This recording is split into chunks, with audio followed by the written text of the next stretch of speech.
Hello everyone, I'm here to help you go through your lesson of how to make a typing log. So this assignment is uploaded onto our Google Classroom and you can follow along with me, pause it as you need. So we're going to create a typing log. The reason we're going to be doing the typing log is to keep track of some actual practice we're going to do of proper typing technique. And we'll go through that a little bit with the lesson, with the video on the importance of it and whatnot. But as you practice each day, there needs to be somewhere where you're going to record how you're doing, how you're progressing. So that will be within this typing log. Today, the point is to set up your typing log and do your first typing exercise. So in Microsoft Word, insert a table. I already have Microsoft Word open here, but if you do not yet, you would go down here to your window menu and you would open Microsoft Word. Okay. In Microsoft Word, so I'm going to just open a new file, blank document, create. So totally blank, just like what you guys will have. I'm going to take you through this step by step. So first thing we're going to do is insert a table with 4 columns and label those columns. So here we go. We're going to go insert table. We know we want at least 4 columns. That's 4 columns. I'm going to put a few rows there too, just to get us started. And then it also tells us what to name those rows. So in the instructions, it says to label them data, skills practiced, words per minute, notes. So I'm going to do that very quickly.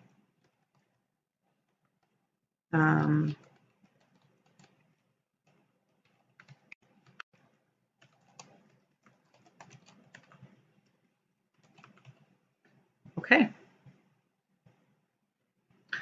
Now we're going to modify the table properties.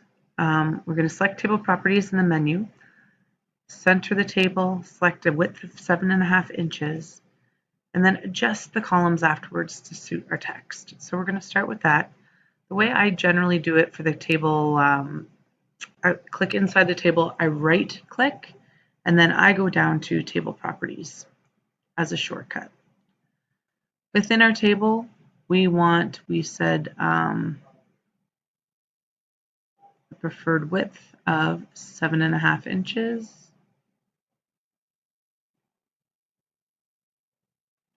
Okay, so that gives us 7.5 inches. I find that's a little bit over to the side. Sorry guys, I'm going to change that to 7 inches. Because to me, it's hanging out too far on this side. I'm afraid if I ever had to print it, it probably wouldn't work. So I'm going to modify that to 7 inches. There we go, much better. Okay, and then the next thing our outline says is to then modify the, where are we? Adjust the widths of the columns to suit the text. The second and fourth columns should be wider because they'll have more information, and then we'll adjust the row height as well. So data is going to be the date actually. Sorry, and I'll fix that on the outline. So this will be a little bit longer. Skills practice is where you're going to explain yourself. Words per minute, again, will be quite short because this will just need to be a number, however many words you're typing per minute. Where your notes, you might want a little bit more space to explain. So that's why these 2 columns will be smaller, these 2 ones will be bigger. Excellent. Oops. And this is the way you should be doing it as well, going through your outline, your instructions step by step. We are also supposed to adjust the height so it can be clearly read. So I find these are a little bit small. So what I want to do is adjust, I'm going to highlight all of my rows, and I'm going to adjust the height of these rows, table properties. I'm going to go into row and specify height. I believe I like it 0.3 inches. See, that's good. It just gives it a little bit more space. Next, we're going to modify the borders and shading. So we're going to change the table border change the shading of the header row, and adjust any formatting as we want. This is where you're going to start to make the table your own. So everyone's is going to start to look a little bit different. For mine, I'm going to go again into table properties to do this. I'm sorry, well, I'm not. Oh, yeah, I am. Sorry, there it was. So table properties, and down here it says borders and shading. So I want all of the borders, I do, but I can change, for example, the color of my borders. Let's just say I want to go dark blue and nice thick lines. This is just an example. You don't have to do it yourself. I'm not going to do a page border, but what I am going to do is change my shading. So I'm going to do a fill in my table of a light blue. Okay. The other thing I'm going to do to make mine again a little bit my own, especially for this header line, is I'm going to bold. I'm going to change the font. Yeah, let's do Berlin. Sure, make it a little bit bigger in the header specifically, and center it in the header. Actually, I believe I just jumped ahead. So here we go. So that was the borders and shading, and then it says modify cell alignment of the header cells. So both horizontal and vertical, it should be centered.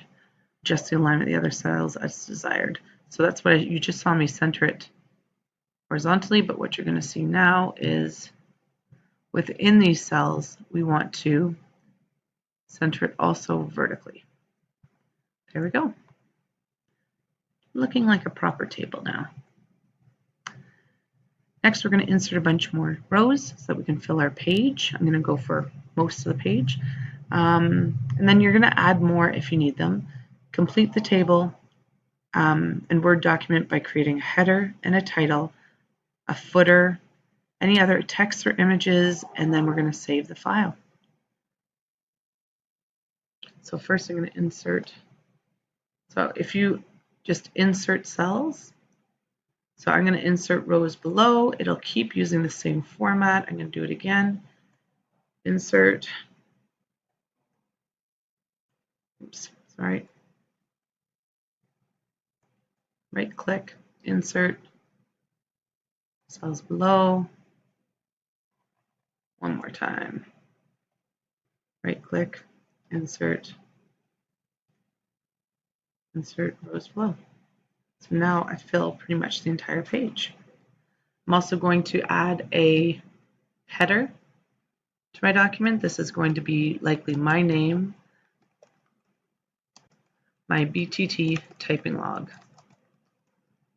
Again, I want that header to pop, so I'm going to center it, make it font that I like. I'm going to make it match my headings in here and increase the font. I might even want to change the color of that font to go with the theme of the rest of my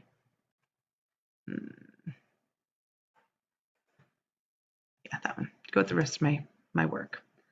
It also said if you want to, you can insert an image. I am going to really quickly show you how to do that. Insert clip art. I already had searched here for typing. You do. You get these options. I'm going to insert Snoopy. Put them right up there in my header. In my footer, I just want to make sure so under insert, you can insert footer this way as well. I really want to make sure I have page numbers in my footer. Okay. So now my typing log is all set up. The last step that it mentioned in the outline is to make sure we save the file as your full name typing log doc and save it into your BTT folder of your home drive. I will give you an example of that, but I'm not at school right now, so I have to do mine. I'll have to I would normally save it into my H drive, but I'm not at school. So you would click here for H drive. I'm going to save it into a place I called holding place. But this would then be called, Ms. Foley typing log.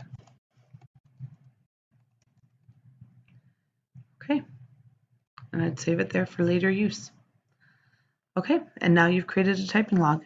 Once you've created your log, you can get started with today's date and practice from one of the two websites I've posted into our Google Classroom.